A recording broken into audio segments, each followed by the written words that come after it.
Hey guys, Trail Chasers here. Today I want to talk about a video that isn't really gone over by many other channels. I want to talk about how much travel you really need. I sold my Norco A-Line Park Edition today. That was a mountain bike that had 200 millimeters of travel front and rear, and the rear could even be jacked up to 230 if you needed it. At the time when I bought it, I thought it would be great for Duthie, Stevens, and a lot of places that I figured I would end up riding a bunch.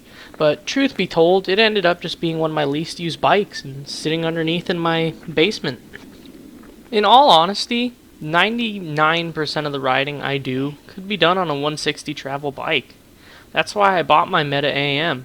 I knew it would be able to do basically every single thing that I wanted it to do and wouldn't really complain. It's newer, so it's longer than the old Norco, and it's honestly just as capable, if not more than the Norco. The only reason I think you should really be looking into buying a huge downhill bike is if you're going to be racing or if you live near a lift. Otherwise, it's pretty hard to justify the purchase. I live in Washington and we got plenty of rowdy trails, yet I still hardly used it, to be perfectly honest with you.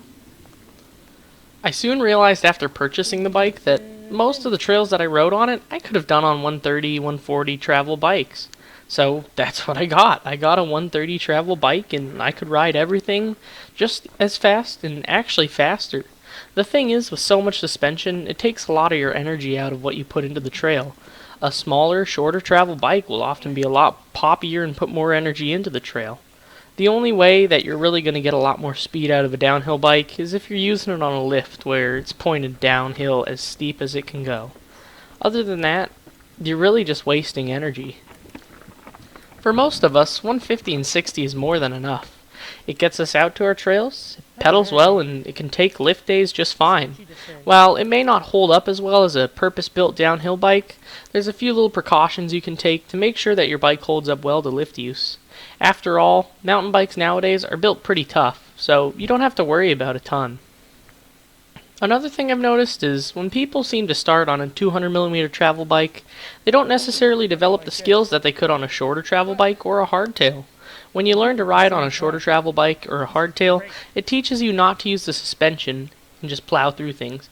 It teaches you to develop skills to move over and around obstacles. By throwing yourself on a 200mm bike, you're just able to plow through stuff. And while it works, it's nowhere near the fastest or the best thing for the bike. Over time, the repeated just slams through rock gardens will eventually break it down to where it's not going to run as well as it did before. That's why I think it's really important when you get your first bike to not go full on downhill. Mainly because you are severely limiting yourself on your ability to learn how to ride correctly. Another thing that's more important in my mind than travel is the geometry of a bike. Take for instance the Transition Bottle Rocket. It's a 140 travel bike, yet it's built for park use. Coil sprung, slack, low, long. The thing was made to go at a bike park. Whereas some of the older 160 travel bikes that come to mind have much more dated geometries with higher bottom brackets and steeper head tube angles and will handle nowhere near as well as the Bottle Rocket would on downhill or lift access trails. In the end, how much travel you need is up to you and really what you're doing. If you're using lifts almost all the time and you only ride park, go for that 200 bike. They're fun. But if you're a guy that likes to hit the trails and maybe 3-4 times a year hit the lift park, 160 will get it done, and it'll get it done just fine. No, you may not be as fast as the guy on the dual crown 40-pound downhill bike, but you'll still have just as much fun. Anyways, this has been Trail Chasers. I want to thank you guys for watching this video. If you could, please leave a like and subscribe. It helps me out a lot to make more videos for you guys that watch my videos. So I'll see you guys later. Bye-bye.